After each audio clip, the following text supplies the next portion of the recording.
Hey everyone, it's Miss Jacobs. I hope you enjoyed the story. School's First Day of School. Story by Adam Rex. Pictures by Christian Robinson. That summer, they dug up the big field and poured the foundation and set brick on top of brick until they built a school. A sign above the door read, Frederick Douglass Elementary. That's a good name for me, thought the school.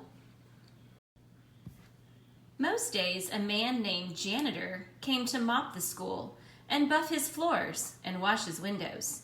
This is nice, the school said to Janitor, just the two of us. Won't be just us for long, said Janitor. Soon the teachers will come, and then you'll be filled with children. The school creaked. Children? All kinds of children. They'll come to play games and to learn. Oh, said the school. Will you be here? You'll see me after the school day is over, said Janitor. Don't worry, you'll like the children. But the school thought that Janitor was probably wrong about that. Then they came, the children did, and there were more of them than the school could possibly have imagined. They got everywhere. They opened and closed all of his doors and lockers and drank water from his fountains and played on his jungle gym. So that's what that is for, thought the school.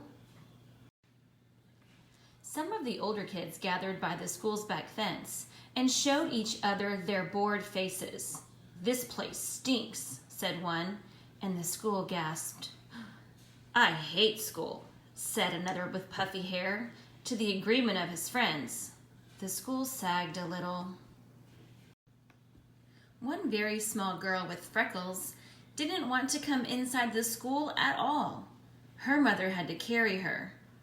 I must be awful, the school whispered to himself. Later, he squirted the puffy-haired kid in the face, then felt bad about it afterward. He watched the kindergarten kids sit on one of his rugs. The teacher said, as we go around the circle, please tell us your name.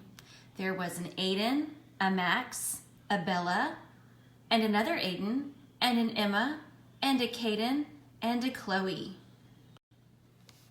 The small girl with freckles was next, but she wouldn't speak. She only stared at her shoes until the teacher moved on. I don't like school, she whispered into her lap. Well, thought the school, maybe it doesn't like you either. The children were in their chairs, finally. But just as the school was starting to relax, his fire alarm sounded, and all the children exited and walked to the other side of the field and stared at him. He was so embarrassed. He held his doors open for them when they returned. Sorry, he said as the first child entered. Sorry, sorry, sorry, he told them all, even the girl with the freckles. At 12 o'clock, the school was filled with food. At 12:30, the school was filled with garbage.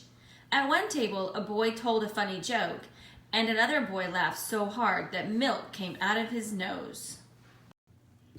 Now I'm covered with nose milk, thought the school.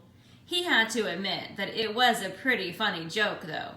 Even the girl with freckles liked it. After lunch, the kindergarten kids learned about shapes. A rectangle has 4 sides, said the teacher. 1, 2, 3, 4. And a square has 4 sides, too. In fact, a square is actually a special kind of rectangle. Wow, said the school. I did not know that.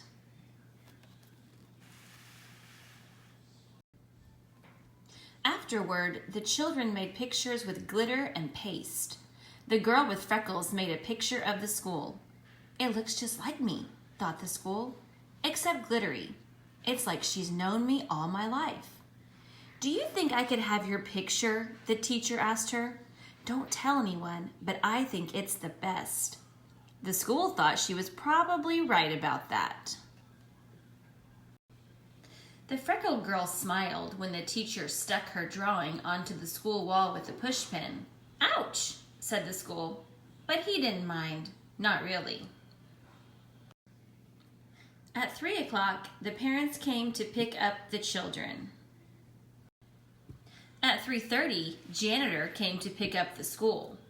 "I was full of kids," the school told him, "and I heard a joke, and I accidentally had a fire drill, but everyone was nice about it, and I listened to a classroom and learned about shapes." "You had a big day," said janitor. The school said, "Do you think you could invite everyone to come back tomorrow, especially that little freckled girl?" Janitor nodded. "I'll see what I can do." Later, janitor sat on top of the school, and they watched the sun go down. "In the beginning, I didn't know what I was," said the school. "I thought I was your house." "Nope," said janitor. I suppose some other place gets to be your house," the school added. Janitor nodded. "That's true, but you get to be a school. That's lucky." And the school thought he was probably right about that.